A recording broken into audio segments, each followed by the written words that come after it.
Dealing with an audio mixer can be really intimidating, especially for a new broadcaster. There's all these knobs and levers, you might not know what gain is or compression. So for today's Stream Tech, we're going to show you the basics of an audio mixer, especially useful if you're an FGC broadcaster.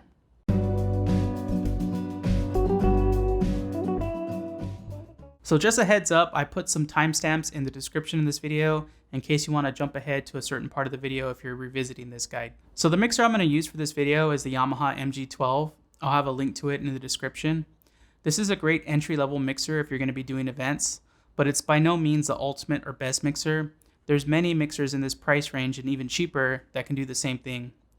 The most important features that you're going to want is auxiliary channels.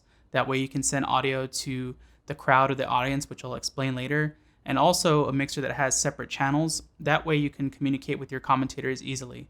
Again, this is stuff I'll cover later in the video, but those are important features to look for. So first, let's set up commentator audio. If you watched my previous video about how to stream fighting games, you know I recommend the Audio-Technica broadcast headsets. But no matter what mic you'd use, I recommend using the first XLR ports you see on the mixer. So now that the microphones are connected, we're going to adjust the gain knob here. And gain basically adjusts the sensitivity of the signal coming into the mics. So if you set it too high, you're going to get a bunch of background noise, and if you set it too low, you won't be able to hear the person. So to keep things simple when you're setting audio levels, you want to use the decibel meter.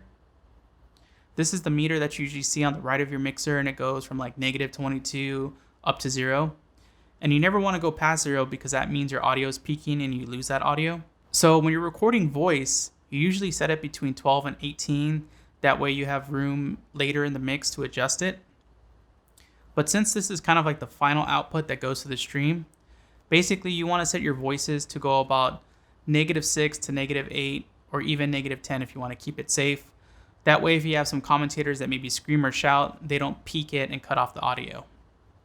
So a lot of times when you're setting levels, you usually have like your commentator do things like 1, 2, 3, 4, or mic check, mic check.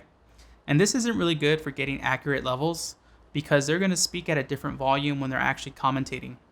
So what you want to do is maybe have a conversation with them, ask them how their day is going, see what they ate for lunch, or ask them if they know a funny story.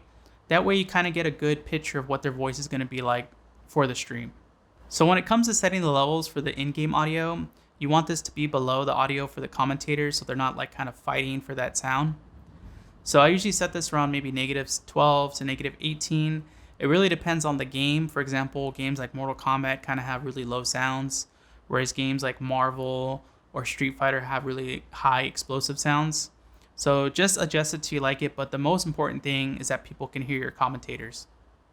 So you can use the fader sliders you see here for finer adjustments with your game sound and commentary sound. But once you've got that set, you can go from your master output into the line-in port on your PC.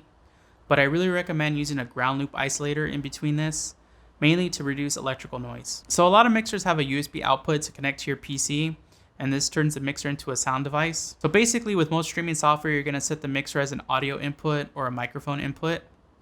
And in the streaming software, you can actually boost the level, but I recommend against doing this because you can introduce digital noise. I recommend using the master volume slider on the mixer.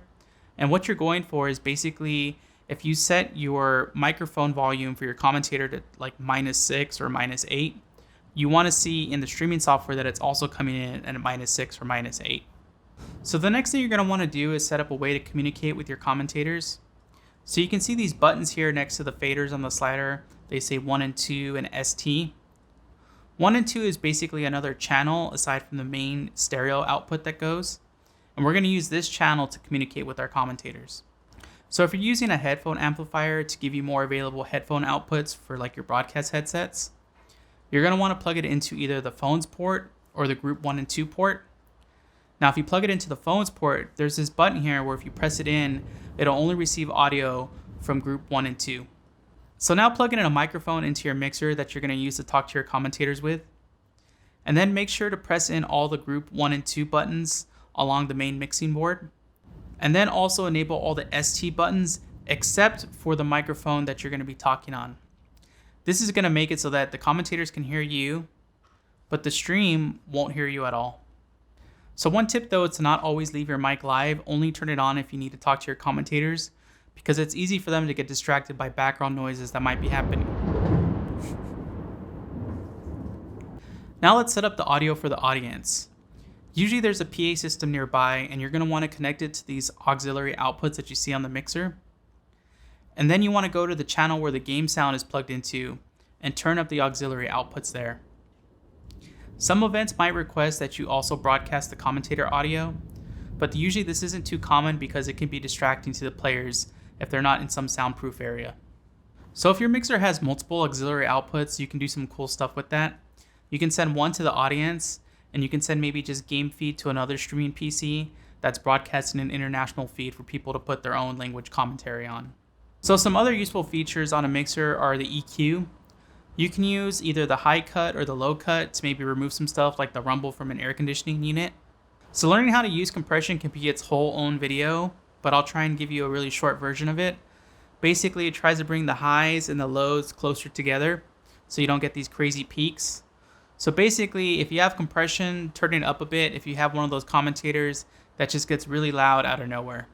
So if your mixer has a PFL or pre-fade level, you can kind of use this as another channel to use. Maybe this is a channel you use for the production staff. Basically what it does is on the monitor output on your mixer, this will actually be able to set the level specifically for that. So it'll ignore all the other settings that you set for aux or headphones out or main master out. So that's about it for the basics of your audio mixer. We've only really scratched the surface of what mixers can do, and we'll probably cover more in a future video. If you have any questions about what we talked about here, make sure to leave them in the comments. If you need more context of this whole streaming stuff, make sure to watch the How to Stream Fighting Games video here.